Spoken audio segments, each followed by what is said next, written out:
accepted this as a part of my life, and I do really well with it, and I'm really good in my skin now. I wasn't a day that I was good in my skin, let me tell you. But today I'm very good in my skin about it, and I accept it very much. Earlier Matt was telling you about the dollar bill, you know, the fake versus the real. Well, I still got to look at those YouTubes once in a while to see where these researchers are, and you know, most of them are still chasing the unicorn. They're still just doing ridiculous things out there, and I'll guarantee if they keep doing what they're doing, another 10 years comes down the road, they're going to be doing the exact same thing. And if you two are watching some of those YouTubes, I guarantee you they'll be doing the very same thing 10 years from now, 5 years from now, 20 years from now. 50 Some years. of them have experiences that help them grow, but they're still afraid to take a cot and go out in the woods when they know they're there, and just open their heart up to them. And that's really what you need to do, to interact with them. Be genuine. If you're not genuine and you're going to fake it, sorry, not going to work. That's not going to happen that way. But so again, this is the real deal here. I always look at it as when I'm sitting here amongst all of you, here I am with these experiences with them, but I'm the guy who really shouldn't be here. Because I wouldn't have been as open-minded as any of you. I wouldn't have made it. You know, I would have went on in my world, been fine, and done my thing, and really never got involved with this. I could have heard stories, but I really would have never jumped in. I'd have never been here. I'd have missed out. So in that sense, you guys are way ahead of me. But I was so fortunate enough that they pulled me into their family. And I was able to adapt. So I never had time to open my mind, you know, to learn. I never had time to, I was thrown into it when the washing machine was on fast spin. That's a good way to describe it. And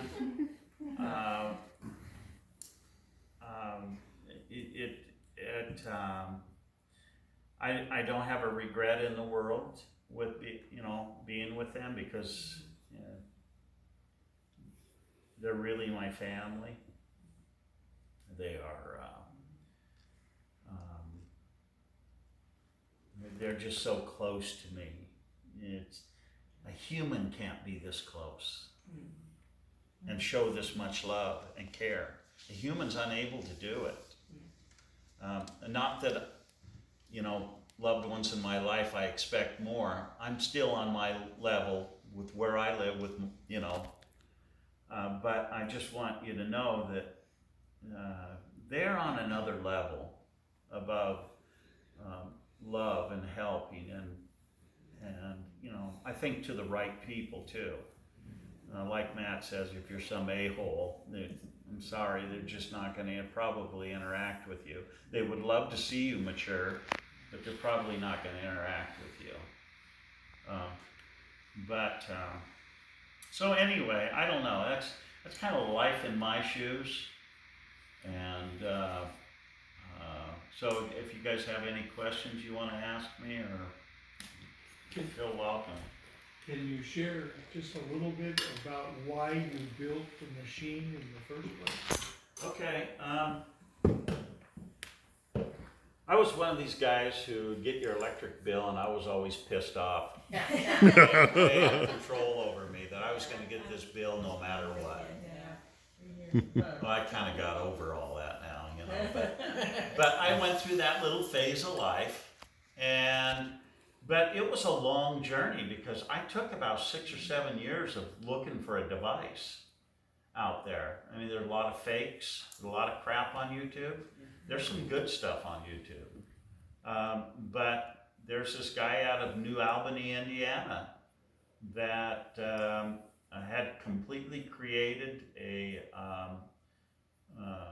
pulsating motor that created free electricity that convinced me that it worked. And I was able to get the plans from him. I created it, and this was all, it was already built by the time I had sent that letter to Matt and was watching Bigfoot stuff on YouTube. So I had done that about a year before, within that year before. And so I just wanted to build something, I think, you know, because I'm always doing stuff with my hands. So I built it. It works. It actually works. But it ended up working for another reason. It wasn't me really to send that letter to Matt, because I wanted to get invited to go up there, and that just wasn't me to do that. I look back at it. I think they had some intervention in that whole thing. I think they were around. I think they knew I had it. And Matt also needed somebody, and I'm not going to brag about it. He needed somebody to come help him too, whoever was going to help him, that wasn't going to cause him trouble doing it too. Like, oh, by the way, Matt, I want a dead one for doing it. Yeah. Or, you know, just cause him, you know, I mean, this was enough put on him by them. How am I going to open a portal? You know? How am I going to do this? And they're asking for his help. Well, I think they knew a lot more than we both knew in the beginning. I really do. So, does that answer your question? Well, yeah, I appreciate you sharing that. Did you have any idea that it would be just what he needed? None whatsoever. I went up there and ran it, and wired it all up with the batteries, plugged it into the inverter, and I just said, "It's your baby. Here it is. If you guys can utilize this, you can utilize it. If you can't, you can't." But what I really believe is that people have asked me, well, why didn't they just, when somebody had a generator up there, use the generator? I'll tell you why. It's because a generator creates an amazing amount of heat and smoke, and all these elements in the air cause problems for them. And engines and alternators and generators, because I've had all these questions asked to me. When this thing runs, there's no heat, there is no gasoline, diesel, no smoke. It's just free, clean, clear, magnetic electrical field energy. And in fact, the first night they used it, I could tell that they were using it because there's a bus bar on the end, an armature with brushes to make contact for the on-off. And I could notice that there were sparks coming off of the brushes. And now, as it will spark a little bit, it just continued to spark a lot. I could see it, and I wasn't even looking at it. I could see it from the brightness as it, and I thought that was kind of peculiar that it would continue to do that. Well, what they were doing, they were drawing the energy, but they were drawing it from everywhere on it. They probably had massive orbs around it, or cloaked, or however they were doing it. Drawing the energy, well, they drew the energy out of the batteries, and they made the batteries go down. Well, that's part of this device. You can plug it in, and it's a 24-volt inverter system, so you have to have 2 batteries. Well, if you turn on the inverter and it says 24.5 volts, 24 hours later running, it still says 24.5, because the motor, what it does is it takes 110 and it puts back 110. That's why it's a repulse motor. It takes it, puts it back, takes it, puts it back, and that's how it makes it run. And it does that several times per second, you know. But that first night, they made the batteries go dead to where it stopped running. And it had never done that. And I knew something was messing with it. Something was doing something, because I had tested it numerous times at home. It had never, ever done that. You can even put a house meter on it, right? Okay, to check it. And when you plug it in through a house meter, the dial on the house meter will never move. It stays in one place, and the motor's running. It's proof in the pudding right there. It's not using electricity. It's using it, but it's putting it back, and it's doing it at just as fast as, you know, it's pulsating. So that next morning I said to Matt, they're using energy from the batteries. They got to leave this part of it alone. They've got to go around the magnetic wheel where the magnets and the coil are. When it turns, it creates a magnetic field, and I've looked all this up online on Google, and I've studied it. It creates a magnetic field around the wheel, and that's what they need to draw from. Leave all this alone.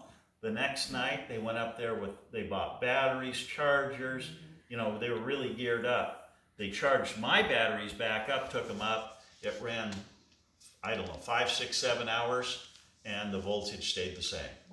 So they had listened, and they did exactly what we said. Don't use that part of it. Now, why I even thought that next morning to say that still puzzles me. You know, how would I know, really? But that's what I said.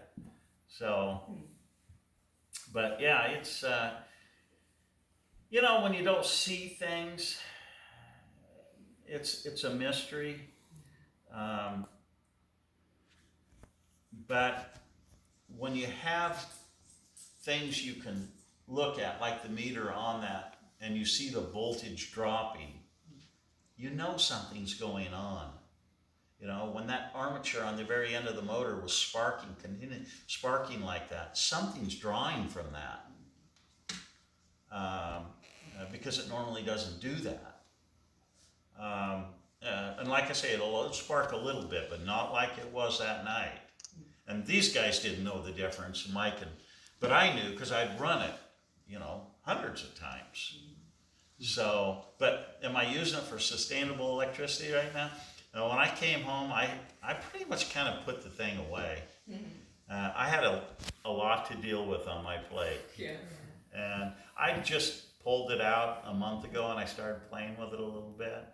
But yeah, so I'm probably gonna build a new one. I told Matt, I'm gonna keep it for right now. I'm gonna build a new one, and I think I'm just gonna sort of pass it on to Matt. Let him deal with it down the road here. And I'm gonna build a new one. So. And for the record, we're going to preserve it. It's a piece of history. Yeah. So, yeah. Any other questions? Have you ever heard of cache technology? Heard of what? Cache technology? Cache? Cache. K-E-S-H. Cache. No, I have never heard of it. No. And in fact, you know, since then, I have not even YouTubed or followed up on any of this stuff. Well, he's given out to the world a lot of free energy technology, if you want. Right now, I've already experimented with the free eternal batteries. My first experiment didn't work, but I'm not giving up. I know what I did wrong, so I'm going to be going back and working on it again, see if I can get it. And that might be also something that. Yeah. Well, let me tell you this. When I first got the plans for this. I put everything built. This thing was about $3,000 with all the components. Wow. Yeah. This And doesn't cost much at all. okay. The And batteries. I put it all together and I machined everything myself, all the UHMW plastic that goes in it for the parts and whatnot. And it didn't work. And boy, I was really let down. I kept messing with it. And finally, I got so ticked at it, I just tore it all apart. And I said, okay, I'm gonna methodically rebuild this entire thing. I made 3 little minute changes on it. The biggest one was friction. Yeah, I had some friction going on that I didn't realize. Well, the second time, then when I put it all back together, that's when it just ran flawlessly. It ran perfectly. So, yeah, it really does work. I have to take my hat off to this guy. But again, you know, it does have bearings. When you have one of those machines that run, and they're creating electricity and run 24 hours a day, remember you got bearing, there will be maintenance, there will be upkeep. It's very minimal with that machine, but eventually you will. So Is it based on Nikola Tesla? it is all Tesla. It's all behind Tesla's design. There may have been some changes that this engineer, maybe I think the capacitors that they added to it. But other than that, it's all Tesla technology, yeah. So, anybody want to live their life in my shoes? So Steve, does the capacitor just store the energy or does it ramp it up? Say that again? The capacitors, do they just store energy or do they ramp it up? You know, I think it has something to do with the pulsating, where it stores the energy.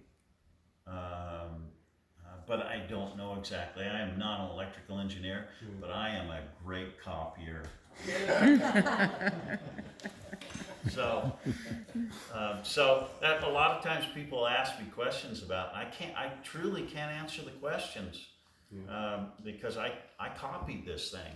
You know, I was given the instructions on how to build it, and I knew I could build it. That wasn't a problem. I would have never had the capacity here to have built that myself. And that's what I was looking for all that time. You know, like I say, it was 6-7 years. And I mean, I was at it all the time. Until finally I said, this is it. This is the one I'm gonna do. And it was a real deal. It really does work. Yeah. There's not much online about it though. There's a little bit, but not much. So I've had a lot of people that want me to send them the plans so they can take it out into the forest and open portals and things like that. And I just said, nah, I don't think so. You know? For clarity, for people watching this YouTube video, the machine in and of itself did not open the portal. What it did was provide energy for the Jeannu to go out and open the portal and keep it open from planet to planet, creating the shunt that Anx was talking with me about during the 2-hour mind speak. So for those of you wanting to contact Steve to get your hands on a design to create it so you can open up portals, that's not what it did, and that's not what it was for. Correct. Yeah. Yeah. I have a question. Have you talked to anybody who has a connection with the Jeannu like you do, as far as, is it Shea? Shanka? Shanka, you know, the way that she hangs out where physically? I Have you haven't. talked to anybody who has had that experience? No, I haven't. I don't know if I'm the only one that has this in me at all times or like this. You know, everybody's different. Mike Kincaid is, you know, at first Mike Kincaid thought there was nothing with him, and I got talking to him last week, and he says he's got little indicators all the time that they're around him now. He's finally, I think he's just opening up to it, you know, or maybe Mike had to be somebody who was going to be a little slower here. But I can guarantee you, the Zhujaiko, there wasn't anybody else that they wanted to come after for doing that but me, because I'm the guy who provided it for them to use to get everybody through. And I think a lot of this too is protection for me, because I'm on the most wanted list out in that world. For the So- Zhujaiko. Once you step up and get, I forgot to mention this earlier in my talk, but the closer you get to connecting with everything we were intended to connect with, meaning moving in a positive direction up, right? Then the Zhujaiko are going to come after you and try to push you back down. So you get on their radar list. Yeah, well, I'm heavily on them, but I certainly don't fear them. Right. I mean, by any means. I was brutally attacked by them here 8 months ago. And boy, you guys, I wish you could have felt and witnessed what I did laying in bed. They came in, where did they come from? I have no idea. There had to be 50 orbs on me. They were everywhere, and they had this, you could feel this energy cocoon around me. And it was amazing. It was almost worth getting attacked just to witness what would happen. You know, the protection level that they would come after. Yeah. And I mean, it's fierce. Yep. They're not playing around. And quite frankly, again, the love, the care, and the kindness that they step up to the plate to, and how they take care of me through all this, I mean, it's amazing. Like I say, the care and the love, and it will get your emotions. It'll get the best of you, because you just never felt anything like this before. You know, another thing I'll share with you real quickly too, the care and love. One night I was laying in bed, and a full body sort of apparition thing, you could feel the outline of it. You could put your hand through it, but you could still feel the outline of it. I was laying down, and it laid down right next to me, and it absorbed right into my whole body. And I never felt love, and not sex. I want that clear. You never felt love like this. Humans, you never felt it like this before. It's just amazing. And I'm going, I want that again. And I had it once, and maybe I'll never have it again. I don't know. But, oh my Lord, absolutely out of this world and amazing. And something, again, you know, I could have never wrapped my head around. And quite frankly, sometimes I know you guys are all open-minded people, and it's nice to be able to share the stories with you. And I think you're the type of people that can absorb this. But it's something you just don't tell very often, because it's nothing people can wrap their heads around. You just can't do it. But it's so magnificent, you want to share it, you know? You really do. But again, you know, here you are living in this world that, you know, 1 foot out, 1 foot in, 1 foot out kind of situation, and just amazing.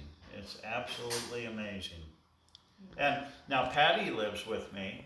She's been with me over a year now. Never had an interact with him. She's closed-minded. I don't really much talk to her about him. But it's okay. I don't mind. I have Shenka to talk to. And that's plenty. I can go back to my normals, see in the house, with her being like that. And hey, neither of us are affected by it. That we have a closed-minded person in the house, but that's okay. You know, and when people don't want to hear it or they can't accept it, I just say that's okay. You know, if you don't believe me, it's okay. So before my battery dies, I have one last question for the video. If you knew then what you know now, would you have sent me the letter? I can't answer that question. Oh, what I know now? If you knew then what you know now, knowing what that letter would put you through, how it would change your world, if you knew it then, would you still send me that letter? That's an unfair question. So there's an upside and a downside to all this, right? Well, Would let me But, rephrase okay. it. Would you take the blue pill and remain ignorant to everything, or would you still take the red pill? well, Open knowing what up I know your now, eyes. I'd take the red pill. So you would send me the letter again, knowing what you know now. You would Yeah, you but would take here's the red whole pill. deal, man. I really believe in my own capacity. Back then, I should have never sent you that letter Yeah. Why not, Steve? because it wasn't in me to search out somebody who's chasing unicorns in the. right, Now I'm right. talking about back then. Yes, yes. Okay. Yeah. It just wasn't in me to get involved in something like that. It wasn't my personality or my, you know. So you may have had some prompting. I think, yeah. And, you know, they knew what was best for me. They knew what would be best for me in the future. And, you know, they were right. And, you know, I'd follow them to the ends of the earth today. No problem. Because they have never misled me. I'm glad you sent me the letter. Well, I am too. Yeah. And they definitely work behind the scenes Yes, and I believe that. to So, make things happen. yeah. Yep. That's Ladies a and hard gentlemen. question to answer. Yeah. Ladies and gentlemen, Steve Bachmann. Thank you, Steve.